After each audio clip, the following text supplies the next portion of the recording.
నాగర్కర్నూలు జిల్లా బిజినేపల్లి మండల పరిధిలోని వెలుగొండ గ్రామంలో జిల్లా ఎస్పీ వైభవ్ రఘునాథన్ ఆదేశాల మేరకు తెల్లవారుజామున Nagarkurnool DSP Burri Srinivas, CI Ashok Reddy, Bijinepalli SI Srinivas ఆధ్వర్యంలో భారీ ఎత్తున పోలీస్ బలగాలతో కార్డన్ సెర్చ్ ఆపరేషన్ నిర్వహించి గ్రామంలో మొత్తం 46 వివిధ ద్విచక్ర వాహనాలు, 3 ఆటోలు, 1 టాటా ఏసీ, 2 బొలెరో కార్లకు సరైన పత్రాలు లేకపోవడంతో ఆయా వాహనాలపై కేసులు నమోదు చేసినట్టు తెలిపారు. ఈ సందర్భంగా డీఎస్పీ, సిఐలు మాట్లాడుతూ దొంగతనాలు అరికట్టే చర్యల్లో భాగమే ఈ ఆపరేషన్ చేస్తున్నామని, ఈ మధ్యకాలంలో వివిధ దొంగతనాలు పెరుగుతున్నాయని, వాటిని అరికట్టడంలో భాగంగానే సరైన పత్రాలు లేని వాహనాలను సీజ్ చేయడం జరుగుతుందని, ఎవరైనా వాహనాలు క్రయ విక్రయాలు చేసిన సమయంలో తప్పనిసరిగా వారి పేర్లపై ఆయా వాహనాలను మార్పిడి చేసుకోవాలని, లేని వేళలా ఈ యొక్క వాహనం ఏదైనా దొంగతనం కేసులో గాని లేదా ఇతరత్ర క్రైమ్ కేసుల్లో గాని పట్టుబడితే ఆ వాహనం ఎవరి పేరుపై ఉన్నదో వారికి ఎలాంటి సంబంధం లేకపోయినప్పటికీ వారిపై కేసులు నమోదు చేయవలసి వస్తుందని ఈ సందర్భంగా డీఎస్పీ గ్రామ ప్రజలకు వివరించారు. అలాగే గ్రామంలో ప్రతి ఇంటి యజమానులు అలారంతో కూడిన సెంట్రల్ లాకులను ఉపయోగించుకున్నట్లయితే వారు ఎక్కడికైనా వెళ్లినప్పుడు వారి ఇల్లు ఎలాంటి దొంగతనాలకు గురి కాకుండా సేఫ్ గా ఉంటుందని వారు సూచించారు. ఇక ముందు కూడా ఎవరైనా గ్రామంలో ఎవరైనా కొత్త వ్యక్తులు నెంబర్ ప్లేట్స్ లేకుండా లేదా సరైన పత్రాలు లేని వాహనాలను అనుమానాస్పదంగా కనబడినా అలాంటి వారిని వారిది ఏ ఊరు, ఎవరు అనే విషయాల్లో ఖచ్చితంగా నిలదీసి అడగాలని, వారు సరైన సమాధానం ఇవ్వని ఎడల తప్పనిసరిగా పోలీస్ శాఖకు సమాచారం అందించాలని వారు తెలిపారు. ఇక డ్రగ్స్ బారిన పడుతున్న యువతపై తమ తల్లిదండ్రులు దృష్టి సారించి వారిని సరైన మార్గంలో పెట్టాలని వారు హెచ్చరిస్తున్నారు. గ్రామస్తులందరూ సహకరించి గ్రామంలోని ప్రధాన కూడలిలో కనీసం 3-4 సీసీ కెమెరాలు ఏర్పాటు చేసే విధంగా చూడాలని, ఈ సీసీ కెమెరాల ఏర్పాటు వల్ల నేరాలను అరికడుతూ అలాగే ఏదైనా ప్రమాదాలు జరిగినా కూడా ఎలా జరిగిందనే విషయాన్ని గుర్తించవచ్చునని వారి సందర్భంగా ప్రజలకు వివరించారు. ఇక కార్డన్ సెర్చ్ కూడా నిర్వహించారు. ఈ కార్డన్ సెర్చ్ లో వారితో పాటుగా 4 ఎస్ఐలు, 60 మంది పోలీస్ సిబ్బంది పాల్గొన్నారు. అందరికీ గ్రామ ప్రజలకు ఈ రోజు వెలుగొండలో వచ్చి మంచి ప్రోగ్రాం చేశారు. ప్రతి ఒక్కరు బండి కాయిదాలు లేకుండా ఏమన్నా హైదరాబాద్ లో కొని లేకపోతే ఏమన్నా కొని వచ్చి నడుపుతున్నారు. అందరి పేర్ల మీద ఉంటే యాక్సిడెంట్ అయితే మనకు కూడా సేఫ్టీగా ఉంటుంది. దొంగతనాలు, కొత్త వ్యక్తులు కానీ దొంగతనాలు కానీ అన్ని జరగకుండా మనం పోలీస్ డిపార్ట్మెంట్ కు సహకరించాలి. అందరూ దృష్టి పెట్టి హెల్మెట్లను పెట్టుకొని నడపాలని కోరుతున్నాము. నెక్స్ట్ ఉంటే పోలీస్ కి ఇన్ఫర్మేషన్ ఇస్తే దాన్ని అక్కడ కంట్రోల్ చేయడానికి మాకు కూడా అవకాశం ఉంటుంది. మాకు తెలియడానికి ఫస్ట్ ఊర్లో ఏం జరిగినా చుట్టుముట్టోళ్లకు చాలా తెలుస్తాయి కాబట్టి మీరు సీక్రెట్ గా మాకు ఇన్ఫర్మేషన్ ఇస్తే దాని మీద మేము కౌన్సిలింగ్ చేయడము, దాన్ని కంట్రోల్ చేయడానికి చేస్తాము. ఇప్పుడు చెప్తే వింటే ఓకే, వినకపోతే చట్ట ప్రకారం మేము చర్యలు తీసుకుంటాం. ఫస్ట్ కౌన్సిలింగ్ చేయడానికి మేము అవకాశం కల్పిస్తాం. ఆ మాటలతో అయ్యేదాన్ని మాటలతోటే ఖతం చేస్తాం. లేదు అది దాటిపోతుందంటేనే పోలీస్ యాక్షన్ కు మేము ముందుకు వస్తాం. కాబట్టి ముందలో చిన్న లెవెల్లోనే ఏదైనా ఉంటే చిన్నలో ఇప్పుడు పెద్ద మొత్తంలో పెరగక ముందే చిన్న మొత్తంలో ఉన్నప్పుడే దాన్ని అక్కడనే క్లోజ్ చేస్తే మన ఊరికి మంచిది, అందరికీ మంచిది. కాబట్టి ఏదైనా ఉన్నా మాకు ఇన్ఫర్మేషన్ ఇవ్వాలి. ఈ అవకాశం ఈ ప్రోగ్రామ్ లో ఇక్కడికి వచ్చి మాకు అందరూ సహకరించినందుకు ప్రత్యేకంగా ధన్యవాదాలు తెలుపుతూ దీన్ని ఉద్దేశించి ఊరు నుంచి కూడా 2-3 మాట్లాడాల్సిందిగా, అలాగే ఇప్పటివరకు నేను చెప్పిన మరి ఈరోజు మీ గ్రామంలో మేము కార్డన్ అండ్ సెర్చ్ ప్రోగ్రామ్ ని నిర్వహించడం జరిగింది. ఎందుకంటే మీ గ్రామం గురించి నాకు మొదటి నుంచి కూడా బాగా తెలుసు. మీ గ్రామం చాలా టిపికల్ విలేజ్. ఎప్పుడు ఏదో ఒక ఇష్యూస్ జరుగుతుంటాయి, ఎవరో ఒకరు కొట్లాడుతుంటారు. అందుకని చెప్పేసి మీ గ్రామంలో ఎవరికైతే అన్యాయం జరుగుతుందో వాళ్ళ తరఫున మేము పోలీస్ డిపార్ట్మెంట్ మేము అండగా ఉంటాము, వాళ్ళకి న్యాయం చేస్తాము.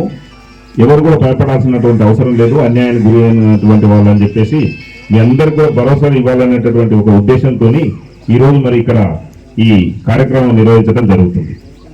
మరి ఇందులో భాగంగా మరి ఈరోజు ఒక 54 వెహికల్స్ ని కూడా ఐడెంటిఫై చేసి నెంబర్ ప్లేట్ లేనటువంటి వాహనాలు, డాక్యుమెంట్స్ సరిగా లేనటువంటి వాహనాలన్నింటినీ కూడా సీజ్ చేయడం జరిగింది. అంతేకాకుండా ఎవరిలో గంజాయి కానీ లేకపోతే ఇంకే రకమైనటువంటి ఇల్లీగల్ వస్తువులు లిక్కర్ గాని ఉందని కూడా చెక్ చేయడం జరిగింది, అవేం దొరకలేదు. మరి మీ గ్రామస్తులందరూ కూడా మేము ముఖ్యంగా భరోసా ఇస్తున్నాం, ఎవరికైనా ఏదైనా అన్యాయం జరిగితే మీరు నిర్భయంగా పోలీస్ స్టేషన్కు డైల్ 100 కాల్ చేయొచ్చు, లేదంటే ఎస్ఐ గారికి కానీ సిఐ గారికి కానీ నాకు కానీ ఎనీ టైం మీరు కాల్ చేసి ఇన్ఫర్మేషన్ ఇవ్వచ్చు. ఎందుకంటే ఇప్పుడు విత్ ఇన్ షార్ట్ పీరియడ్ లో గ్రామ పంచాయతీ ఎలక్షన్స్ వస్తాయి, అదేవిధంగా ఎంపీటీసీ ఎలక్షన్స్ కూడా వస్తాయి. కాబట్టి మీ గ్రామంలో ఎటువంటి ఇల్లీగల్ యాక్టివిటీస్ కానీ అంటువర్డ్ ఇన్సిడెంట్స్ కానీ ల్యాండ్ ఆర్డర్ ప్రాబ్లమ్స్ కానీ జరగకూడదు అన్నటువంటి ఉద్దేశంతోనే మరి ఈరోజు ఈ కార్యక్రమం నిర్వహించడం జరుగుతుంది. దీనికి మీరందరూ కూడా సహకరించి మీ గ్రామంలో ఎటువంటి చిన్న అంటువర్డ్ ఇన్సిడెంట్ కానీ ఎవరైనా మిమ్మల్ని బెదిరించినా కానీ లేకపోతే ఎవరైనా దౌర్జన్యం చేసినా కానీ మీకు నిర్భయంగా మీరందరూ కూడా మాకు కంప్లైంట్ చేయవచ్చు, మేము దాని మీద 100% యాక్షన్ తీసుకుంటాం. అంతేకాదు ఇప్పుడు ఈ మోటార్ సైకిళ్ళు నెంబర్ లేనటువంటి వాహనాలను ఎందుకు తీసుకొచ్చినామంటే ఇప్పుడు మనకు ప్రతిరోజు కూడా మీరు చూస్తున్నారు దొంగతనం జరుగుతున్నాయి, చైన్ స్నాచింగ్స్ జరుగుతున్నాయి. ఇప్పుడు బంగారం రేటు కూడా భయంకరంగా పెరిగిపోయింది, 1,27,000 అట్లా ఉన్నట్టుంది ఇప్పుడు రేటు, 1,25,000 అట్లా ఉన్నట్టుంది రేటు. ఇప్పుడు ఒక 2 తులాలు ఒక్కొక్క మహిళా గొలుసులో చూసుకున్నట్టయితే 3 తులాలు 4 తులాల పుస్తకాలు ఉంటుంది. ఒక పుస్తకాలు పోతే కూడా దగ్గర 4-5 లక్షల రూపాయల అమౌంట్ పోయినట్లు లెక్క. కాబట్టి ఈ మోటార్ సైకిల్ నెంబర్ లేని మోటార్ సైకిల్ తర్వాత హెల్మెట్ పెట్టుకొని తర్వాత ఇట్లా కొద్దిగా అనుమానాస్పదంగా ఉన్నప్పుడు మీరు వాళ్ళని ఆపి వాళ్ళ వివరాలన్నీ తెలుసుకోండి. కొత్త వ్యక్తులు ఎవరైనా గ్రామంలోకి వచ్చినప్పుడు మీరు తెలుసుకొని పట్టుకొని పోలీస్ స్టేషన్కి ఇన్ఫార్మ్ చేస్తే మేము ఇమ్మీడియట్ గా వాళ్ళని విచారణ చేసి వాళ్ళు దొంగలా కాదా వెరిఫై చేసుకున్న తర్వాత మేము రిలీజ్ చేస్తాం. ఎందుకంటే రీసెంట్ కూడా మనకు 2-3 దిక్కులలో ఈ చైన్ స్నాచింగ్, మన తిమ్మాలిపేటలో కూడా ఒకటి అయింది, చైన్ స్నాచింగ్ అయింది. మేము ఇది రీసెంట్ గా ఏర్పాటు చేసినటువంటి సీసీ కెమెరాలు అయితే ఏర్పాటు చేసినామో మీ అందరూ కూడా తెలుసు, సీసీ కెమెరాలు తెలుసు కదా. ఇప్పుడు మేము సీసీ కెమెరాలు మన నాగర్ కర్నూలు కాన్స్టిట్యూన్సీలో హైయెస్ట్ సీసీ కెమెరాను బిజినపల్లి పోలీస్ స్టేషన్ లో పెట్టించినాం. అవి కూడా వైర్ లేనటువంటి కెమెరాలు పెట్టించినాం, వితౌట్ వైర్. అంటే వైర్ ఉంటే ఏమైతుందంటే వైర్ కట్ అయితే మనకు సిగ్నల్స్ రావు.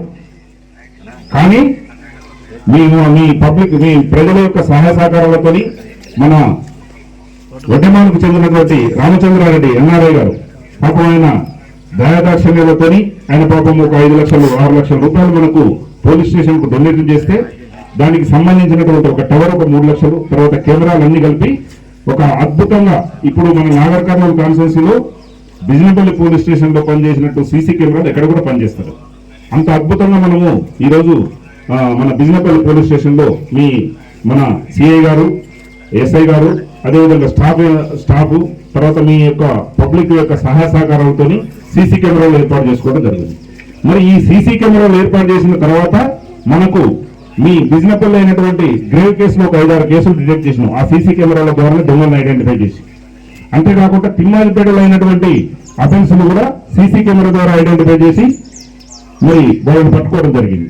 అంతేకాకుండా మన తాడూరులో అయినటువంటి అఫెన్స్లను కూడా ఇప్పుడు ఐడెంటిఫై చేసినాం. ఒక 2 బలాంపల్లి విలేజ్ లో దొంగతనం అని అవి కూడా ఐడెంటిఫై చేసినాం, వాళ్ళని కూడా పట్టుకొస్తాం. అతి తొందరలో వాళ్ళని కూడా పట్టుకొస్తాం. సీసీ కెమెరాల వల్ల అన్ని ఉపయోగాలు ఉన్నాయి. మీ గ్రామంలో కూడా ఇంకా ఎవరైనా పెద్దవాళ్ళు మీరందరూ కూడా కొద్దిగా ఆర్థికంగా ఉన్న వాళ్ళు ఎవరైతే ఉంటారో ఒక ఎక్కువ అవసరం లేదు, ఇంపార్టెంట్ చౌరస్తాలలో ఒక 2-3 సీసీ కెమెరాలు పెట్టుకొని ఆ కెమెరాల కనెక్షన్ మా పోలీస్ స్టేషన్కి ఇవ్వండి. మీరు ఎస్ఐ గారితో కాంటాక్ట్ అయితే ఎస్ఐ గారు మీకు అన్ని వివరాలు చెప్తారు.